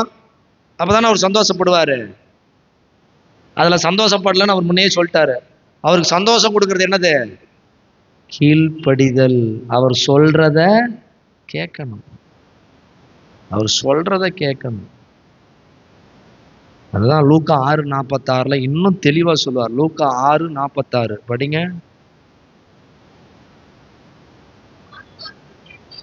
நான் சொல்பவற்றை செய்யாது என்னை ஆண்டவரே ஆண்டவரே என ஏன் கூப்பிடுகிறீர்கள்? இதை விட தெளிவா எங்கேயா சொல்ல முடியுமா? இதை விட தெளிவா, நான் சொல்றதையே செய்ய மாட்டேங்கிற, எனக்கு எதுக்கு நோம்பிங்கிறார். உங்களுக்கு புரியுற மாதிரி சொல்றேன். நான் சொல்றத எதையுமே கேட்க மாட்டேங்கிற. இப்போ உங்களுக்கே சொல்றேன், இப்போ உங்க பையன் மதிக்கிறதே இல்லைங்க. உங்களை வாங்கன்னு கூட கூப்பிட்றதில்ல, ஒரு பாசமா ஒரு வார்த்தை பேசுறதில்ல, உங்களை மதிக்கிறதே இல்லை, உங்களை ஒரு ஆளா நினைக்கிறதில்ல. அவன் திடீர்னு வந்து உங்களுக்கு ஒரு மோதிரம் செஞ்சுட்டு வந்து கொடுக்குறான். பெரியவங்கெல்லாம் சொல்லுங்க, போட்டுக்குவீங்களா?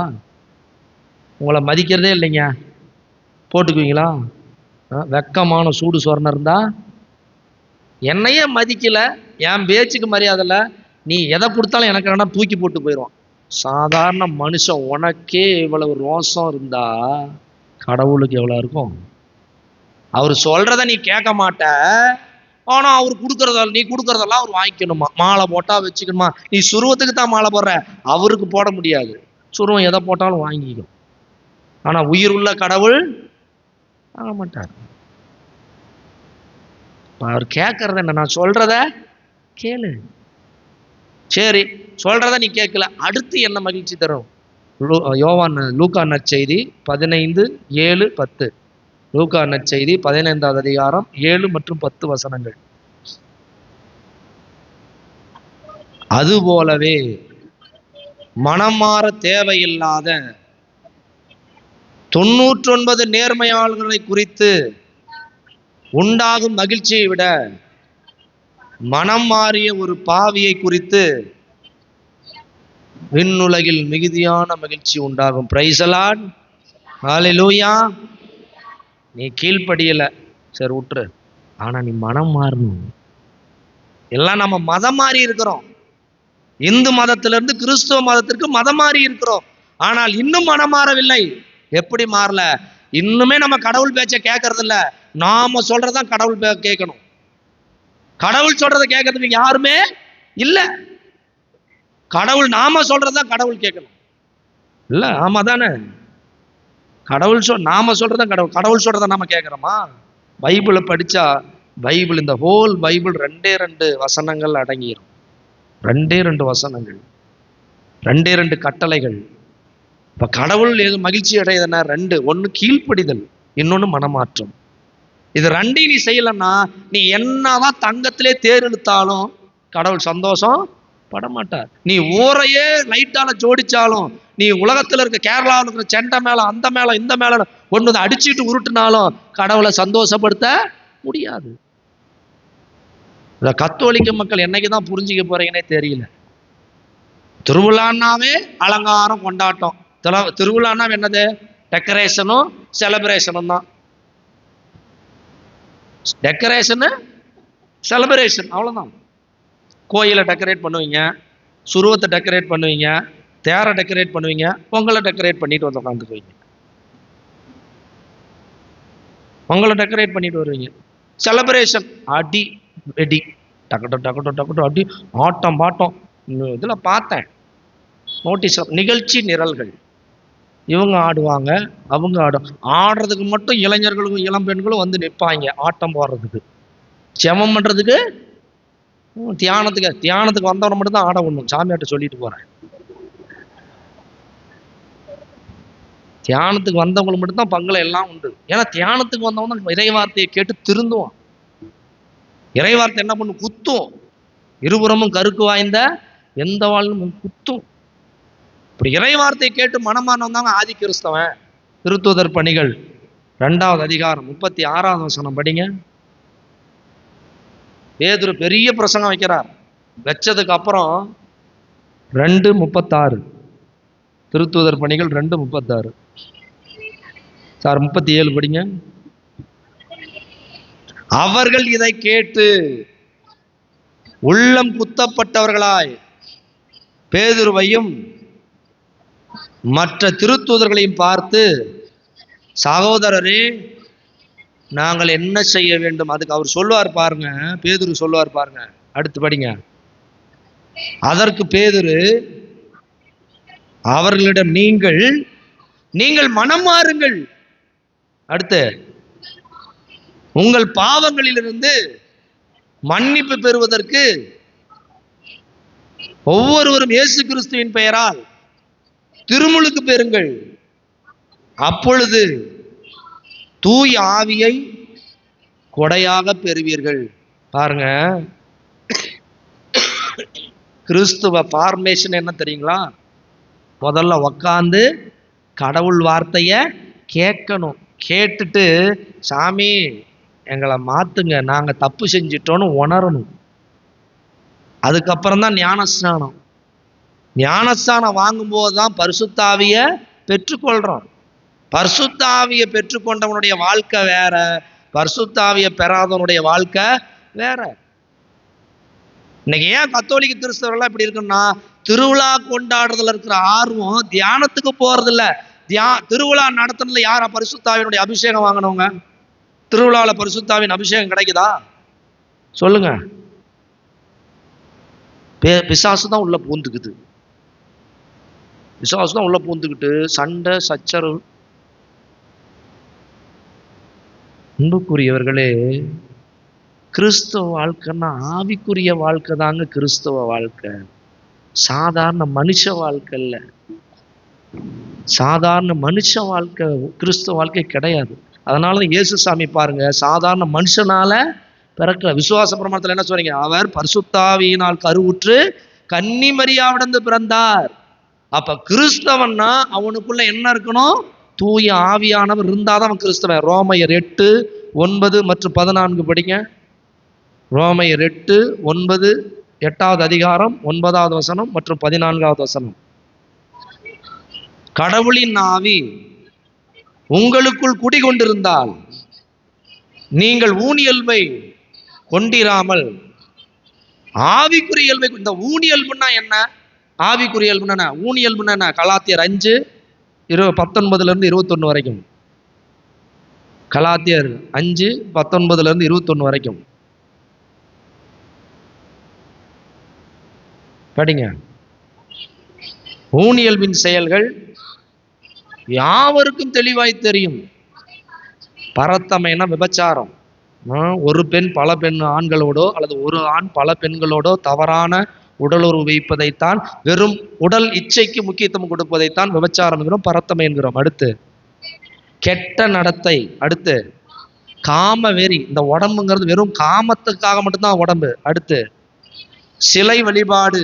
சிலை வழிபாடுன்னு உடனே சிலைகளுக்கு இதில் கிடையாது. பொருளாசை. பொருளாசையும் சிலை வழிபாடு தான், முரட்டுத்தனமும் சிலை வழிபாடு தான். அடுத்து பில்லி சூனியம், பகைமை, சண்டை சச்சரவு, பொறாமை, சீற்றம், கட்சி மனப்பான்மை, பிரிவினை, பிளவு, அழுக்காறு, குடிவெறி, களியாட்டம் முதலியவை ஆகும். பாருங்க, ஊனியல்புன்னா இதெல்லாம் தான். இதெல்லாம் மனிதனுடைய இயல்பு. இது படி அதுக்கு மேல படிங்க. இத்தகையவற்றில் ஈடுபடுவோர் இறையாட்சியை உரிமை பெறாக அடைவதில் மோட்சம் போக மாட்டான். மோட்சம் இந்த மாதிரி வாழ்ந்தானா அவன் மோட்சம் போக மாட்டான். ஆனால் ஆவிக்குரிய அதே கலாத்தியர் 5:22 படிங்க. தூய் ஆவியின் கனியோ அன்பு, மகிழ்ச்சி, அமைதி, பொறுமை, பரிவு, நன்னயம், நம்பிக்கை, கனிவு, தன்னடக்கம் என்பவையாகும். அதுக்கு மேல படிங்க. இவை உள்ள இடத்தில் திடுச்சட்டத்திற்கு இடமில்லை. கிறிஸ்து இயேசுவுக்கு உரியவர்கள் தங்கள் ஊனியல்வை அதன் இழு உணர்ச்சியோடும் இச்சைகளோடும் சேர்த்து சிலுவையில் அழிந்து விட்டு. பிரைசலால் பாருங்க, ஆவிக்குரிய இயல்பு வேற, ஊனியல்பு வேற. ரோமையர் 8வது அதிகாரத்தை முழுசா படிச்சு பார்த்தீங்கன்னா இந்த ஊனியல்பை பற்றியும் ஆவிக்குரிய இயல்பு பற்றியும் பவுலடியார் தெளிவாக சொல்லியிருப்பார். அதில் தான் வர்றது, கிறிஸ்துவின் ஆவியை கொண்டிராதோர் கிறிஸ்துவுக்கு உரியோர் அல்ல. 14வது வசனம் சொல்லும், கடவுளின் ஆவியால் இயக்கப்படுகிறவர்களே கடவுளின் பிள்ளைகள். இப்போ உதாரணத்துக்கு சினிமாலாம் நிறைய பார்ப்பீங்கல்ல. இப்போ சந்திரமுகி படத்தில் சந்திரமுகிங்கிறவ யாரு? ஒரு தெலுங்கு நடன மங்கை இல்லையா? அவ அரசவையில நடனம் ஆடிட்டு இருந்தா. ஆனா அவ யாருக்குள்ள பூந்துக்கிட்டா? கங்கான்ற தமிழ் பெண்ணுக்குள்ள பூந்துக்கிட்டா. இந்த தெலுங்கு பெண்ணு தமிழ் பெண்ணுக்குள்ள பூந்த உடனே இந்த தமிழ் பெண்ணு தெலுங்குல பேசுறான். பரதமே தெரியாது, பரதநாட்டியம் ஆடுறான் இல்லையா? அவ புருஷனை மறந்துட்டான், இன்னொருத்தனை நினைச்சிட்டு இருக்கிறான். அப்ப அவ உடம்பு மாறல, அவ உருவம் மாறல, அவ குரல் மாறல, ஆனா அவளுடைய பழக்க வழக்கம் மாறிடுச்சு. இதைத்தான் கிறிஸ்தவம் சொல்லுது, கிறிஸ்துவின் ஆவியை பெற்றுக்கொள்ளுங்கள். பெந்தகோஸ்து சபகாரம் நான்லாம் ரட்சிக்கப்பட்டவன், ஆவிக்குரிய வாழ்க்கைங்கிறானே, அதெல்லாம் என்னது, வேற ஒண்ணும் இல்லை. ரிசீவிங் த ஹோலி ஸ்பிரிட், தூய ஆவியை பெற்றுக்கொள்வது. எப்ப தூய ஆவி கிடைப்பார்? நீ பாவ சங்கீர்த்தனம் செஞ்சதுக்கு அப்புறம் தான் உனக்கு பரிசுத்த ஆவி கிடைப்பார். பாவம் இருக்கிற இடத்துல பரிசுத்த ஆவி வரவே மாட்டார். பாவத்துக்கு மன்னிப்பு கேளு, உன்னை கழுவி தூய்மைப்படுத்திட்டு கேளு. ஆவியானவர் உன்னை நிரப்புவார், அன்பால் நிரப்புவார், கனிகளும் கொடைகளும் வரங்களாலும் நிரப்புவார். அன்புக்குரியவர்களே, இதுதான் மனமாற்றம்.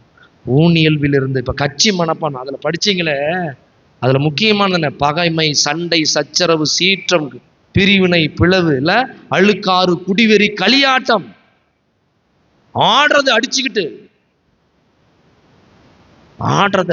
களியாட்டம் தப்பு, பாவம், குடிவெறி பாவம், பகைமை பாவம், சண்டை சச்சரவு பாவம், பொறாமை பாவம், கட்சி மனப்பான்மை, நாங்கள்லாம் ஒரு குரூப்பு, நீங்கள்லாம் ஒரு குரூப்பு. இங்க ஒரே குரூப்பு தான், பல குரூப்பெல்லாம் இங்க கிடையாது.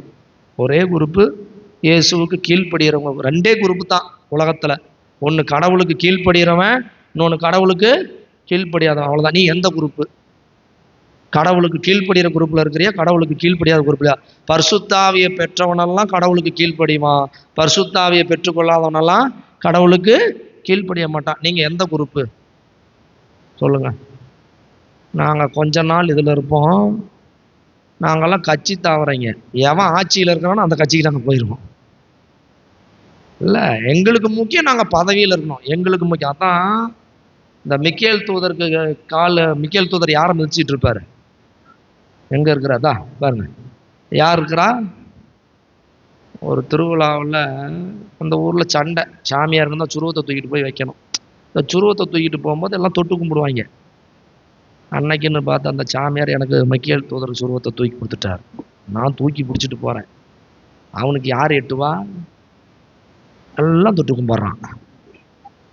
அப்புறம் நான் சொன்னேன், சாமி இந்த பாவத்தை என் மேல சுமத்தாதீங்க, இது பங்கு சாமியார் செய்த பாவம், அவர் தான் இந்த சுருவத்தை கொடுத்தாரு. இப்படியே ஒரு அம்மா தொட்டு கும்பிட்டுட்டு இருந்திருக்குது. அந்த பங்கு சாமியார் ரொம்ப நாளா பார்த்துட்டு இருந்துக்காரு. பாட்டி, மிக்கேல் தூதரை தொட்டு கும்பிட்ற வாஸ்தவம், எதுக்கு பேயையும் தொட்டு கும்பிட்டு போற அப்படின்னா, சாமி உங்களுக்கு விஷயம் தெரியாது, எப்படின்னு செத்து போனோம்னா ஒன்று மோட்சத்துக்கு போவோம், இல்லைன்னா நரகத்துக்கு போவோம். மோட்சத்துக்கு போனால் மிக்கேல் தூதர் பார்த்துக்கிட்டோம், நரகத்துக்கு போனால் பிசேசு பார்த்துக்கோம்ல. பாருங்க, எப்படின்னா நமக்கு சேஃப்டி செக்யூரிட்டி முக்கியம். நரகத்துக்கே போனாலும் நோகாமல் இருக்கணும், கஷ்டப்பட. அங்கே ஒரு ஆள் ஐஸ் பிடிக்கணும்ல. எங்கே போனாலும் எவன் காலையாவது கழுவி, எவனுக்காவது குள்ளா போட்டு, எவனுக்காவது. இந்த பங்குல வந்தோடனே பார்த்தீங்கன்னா, பங்கு சாமியார் வந்தோடனே பங்கு சாமியார் சோப்பு போடுறதுனே 4 பேர் வருவான். சாமி நீங்கள் தான் புகழ்ந்து, அப்படின்னா என்ன அர்த்தம்? அவனை குள்ளா போடுறான்னு அர்த்தம்.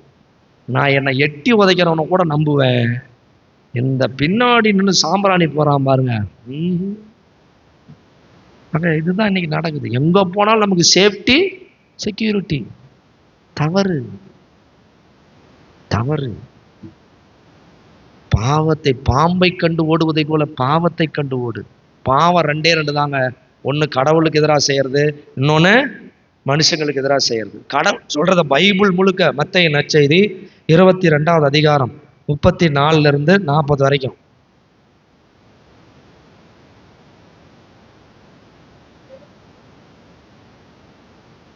படிங்க. இயேசு சதிசெயரை வாயடைக்க செய்தார் என்பதை கேள்விப்பட்ட பரிசேயர் ஒன்று கூடி அவரிடம் வந்தனர். அவர்களிடையே இருந்த திருச்சட்ட அறிஞர் ஒருவர் அவரை சோதிக்கும் நோக்கத்துடன், போதகரே, திருச்சட்ட நூலில் தலை சிறந்த கட்டளை எது என்று கேட்டார். அவர், உன் முழு இதயத்தோடும், முழு உள்ளத்தோடும், முழு மனதோடும் உன் ஆண்டவராகிய கடவுளிடம் அன்பு செலுத்து, இதுவே தலை சிறந்த கட்டளை, முதன்மையான கட்டளை. அடுத்து படிங்க. உன் மீது நீ அன்பு கூறுவது போல உனக்கு அடுத்திருப்பவர் மீதும் அன்பு கூறுவாயாக என்பது இதற்கு இணையான இரண்டாவது கட்டளை. அடுத்து நல்லா கவனிங்க. திருச்சட்ட நூல் முழுமைக்கும் இறைவாக்கு நூல்களுக்கும் இவ்விரு கட்டளைகளே அடிப்படையாக அமைகிறது. இந்த 2 கட்டளை வச்சுதான் ஹோல் பைபிளே. இன்னும் சுருக்கமா சொல்ல போனா யோவான் நற்செய்தி 13:34-35 படிங்க. பழைய ஏற்பாட்டில் பார்த்தீங்கன்னா உன்னை அன்பு செய்வது போல உன் அயலானையும் அன்பு செய்ய. ஆனால் புதிய ஏற்பாட்டில் இயேசுசாமி ஒரு கட்டளை கொடுப்பாரு. யோவான் 13:34-35. ஒருவர் மற்றவரிடம் அன்பு செலுத்துங்கள் என்னும் புதிய கட்டளை நான் உங்களுக்கு கொடுக்கிறேன். நான் உங்களிடம் அன்பு செலுத்தியது போல நீங்களும் ஒருவர் மற்றவரிடம் அன்பு செலுத்துங்கள். அப்படிங்க, நீங்கள் ஒருவர் மற்றவருக்கு செலுத்தும் அன்பில் இருந்துதான் நீங்கள் என் சீடர்கள் என்பதை எல்லாரும் அறிந்து கொள்வர். Praise the Lord, praise the Lord. பாருங்க, 2 தான். எல்லாத்துக்கும் மேல கடவுள் அன்பு செய். உன் உடல், உயிர், உறவுகள், உனக்கு கொடுக்கப்பட்ட எல்லாத்தையும் விட நீ கடவுளை அன்பு செய்யணும். 2வது, கடவுள் உன்னை அன்பு செய்யற மாதிரி உன்னை சுத்தி இருக்கிற எல்லா மனுஷங்களையும் அன்பு செய்யணும். எனக்கு பிடிச்சிருக்கு, என் பேச்சை கேட்குறான், எனக்கு ஜால்ரா போடுறான், நான் சொல்றதுக்கெல்லாம் ஆமாஞ்சாமி போடுறான், அதனால அவனைத்தான் எனக்கு பிடிக்கும், இவன் நான் எதை சொன்னாலும் கேட்க மாட்டேங்கிறான், எதிர்த்து பேசுறான். எல்லாரையும் கடவுள் உன்னை அன்பு செய்யற மாதிரி நீ எல்லாரையும் அன்பு செய்யணும். இது யாரால முடியும்னா பரிசுத்தாவியால நிரப்பப்பட்டவனால தான் முடியும். எந்த தேர் திருவிழாவில் பரிசுத்தாவி வந்து இறங்கி இருக்கிறார்? பரிசுத்தாவியில் பெற்றுக்கொள்ளாதவன் கிறிஸ்தவனே கிடையாது. தேர் திருவிழா கொண்டாடுறோம் நம்ம எல்லாம். கத்தோலிக்க கிறிஸ்தவர்கள்லாம் பார்த்தீங்கன்னா திருவிழா கிறிஸ்தவர்கள்.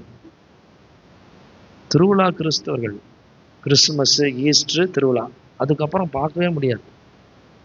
மனமாற்றம் இல்லை, மதமாற்றம் இருக்கிறது, மனமாற்றம் இல்லை. ஊனியல்பிலிருந்து ஆவிக்குரிய இயல்புக்கு யாருமே மாறுறதில்லை. சொன்னாலும் சண்டைக்கு வர்றீங்க, நாங்களாம் இப்படித்தான் இருப்போம், காலங்காலமாக இப்படித்தான் இருப்போம், நாங்கள்லாம் மாற மாட்டோம். என் பங்கள ஒருத்தர் சொன்னார், இந்த ஜனங்களை மட்டும் நீ மாற்றிட்டீங்கன்னா நீ தான் அந்தோணியாருனாரு. நான் மாற்ற முடியாது, நான் அந்தோணியாரும் கிடையாது. ஆனால் போராடுறேன். கத்தோலிக்க மக்களை எப்படியாவது ஆவிக்குரிய மக்களாக மாற்ற வேண்டும். ஆவிக்குரிய மக்கள்னா பெந்தகோஸ்து சபையா எல்லாத்தையும் சுருவங்கள் இருக்கட்டும், அவங்கள பார்த்து அவங்கள போல நாம வாழணும். அவங்கள சாமியாக்க சொல்லலை, கடவுளாக்க சொல்லலை. நமக்கு கடவுள் ஒருத்தர் தான். அவங்க நம்ம சகோதரர்கள். விசுவாச பிரமாணத்தில் என்ன சொல்றோம்? புனிதர்களின் சமூக உறவை நம்புகிறோம். சமூக உறவுனான அவங்க நமக்கு முன்மாதிரி. அவங்கள போல நம்ம வாழணும். அவங்கள போல பார்க்கும் போதெல்லாம் அவங்கள போல நம்ம அவங்க அப்படி வாழ்ந்ததுக்காக கடவுளுக்கு நன்றி சொல்லணும். அவங்கள்ட்ட என்ன நாம வேண்டிக்கணும்? உங்களை போல நாங்களும் மாறணும், எங்களுக்காக வேண்டிக்கணும்னு சொல்லணும். அப்படிதான் வேண்டுறோம். எனக்கு கல்யாணம் ஆகலை, கல்யாணம் பண்ணி வையே. குழந்தை பிறக்கல, குழந்தை பிறக்கொடு. எனக்கு கடனாகி போச்சு, கடன் தீர்த்து வையே. நான் வாடகை வீட்டில் எனக்கு சொந்த வீடு கட்டி கொடு. அவனை மேஸ்திரியா? அதை கேட்காதீங்க. மாதாவே, இனிமேட்டு எல்லாம் ஆண்கள் பெண்கள் எல்லாம், மாதாவே நான் உன்னை போல கடவுளுக்கு கீழ்ப்படுகிற பெண்ணா, கணவனை அன்பு செய்கிற பிள்ளையா, பிள்ளைகளை கடவுளுக்கு ஏற்ற மாதிரி வளர்த்துற பெண்ணா நான் மாறணும்னு வேண்டுங்க. ஆண்கள் எல்லாம் என்ன வேண்டிக்கிறீங்க? உமக்கு கீழ்ப்படுகிற பிள்ளையா, மனைவி அன்பு செய்கிற கணவனா, பிள்ளைகளை கடவுளுக்கு ஏற்ற தகப்பனா நான் இருக்கணும், நேர்மையான தொழிலாளியா இருக்கணும் வேண்டுங்க. பிள்ளைகளெல்லாம் எப்படி வேண்டிக்கணும்? நாங்கள்லாம் இயேசுவை போல பெற்றவங்களுக்கும் பெரியவங்களுக்கும் கீழ்ப்பிடிஞ்சு வாழ்கிற பிள்ளைகளாக வாழ்ந்தா போதும்னு வேண்டுங்க. போதும். இப்படி வாழ்ந்தீங்கன்னாவே இணைச்சட்டம் 28வது அதிகாரம் 1-14 வரை உள்ள வசனங்களை படித்து பாருங்கள். இந்த ஆசீர்வாதங்கள் எல்லாம் உங்கள் மேல் வந்து உங்களில் நிலைக்கும். மாதாவுக்கு எப்படி ஆசீர்வாதம் கிடைச்சது, சூசையப்பருக்கு எப்படி ஆசீர்வாதம் கிடைச்சது, இயேசுசாமி எப்படி மனிதராக வந்து ஆசீர்வதிக்கப்பட்டவராக இருந்தார், அப்போஸ்தலர்கள் எப்படி ஆசீர்வதிக்கப்பட்டவர்களாக இருந்தார்கள், ஆதி கிறிஸ்தவர்கள் எப்படி ஆசீர்வதிக்கப்பட்டவர்களாக இருந்தார்கள், புனிதர்கள் எப்படி ஆசீர்வதிக்கப்பட்டவர்களாக இருந்தார்கள். ஒரே ஒரு காரியம், அவர்கள் கடவுளுக்கு கீழ்ப்படிந்தார்கள். Praise the Lord. அதனால இந்த திருவிழா நல்ல திருவிழாவா இருக்கணும், மகிழ்ச்சி உள்ள திருவிழாவா இருக்கணும்னா நீங்கள் எல்லாம் மனம் மாறி தூய ஆவியை பெற்றுக்கொள்ள வேண்டும். தூய ஆவியால் தூண்டப்பட்டு வாழ்கிற வாழ்க்கையே வேற. அதை தெரிஞ்சுக்கணும்னா திருத்துதர் பணிகள் 1ஆம் அதிகாரத்தை 10வது அதிகாரம் படிச்சு பாருங்க. பரிசுத்தாவி பெற்றுக்கொண்டவர்கள் எப்படி வாழ்ந்தார்கள் தெரிஞ்சுக்கணும்னா திருத்துதர் பணிகள் 1 அதிகாரம் 1 அதிகாரம் 5 அது 10 வரைக்கும் படிச்சு பாருங்க. இந்த வாழ்க்கை முறை உங்களுக்கு புரியும். ஆகவே அன்புக்குரியவர்களே, இந்த இறை வார்த்தைகள் எல்லாம் சும்மா உங்களை என்டர்டெயின் பண்றது, பொழுதுபோக்குவதற்காக நான் இதை சொல்லவில்லை. சும்மா நீங்க சிரிக்கணும், உங்களை டைம் தெரியாம கொண்டு போகணும் அப்படிங்கிறது கிடையாது. கடவுளுடைய செய்தி உங்கள் உள்ளத்தில் பதிய வைத்து உங்கள் வாழ்க்கையை கடவுளுக்கு ஏற்ற மாதிரி வாழ்த்த மாற்றணும். அதெல்லாம் வேற ஒன்றும் கிடையாது. சரிங்களா?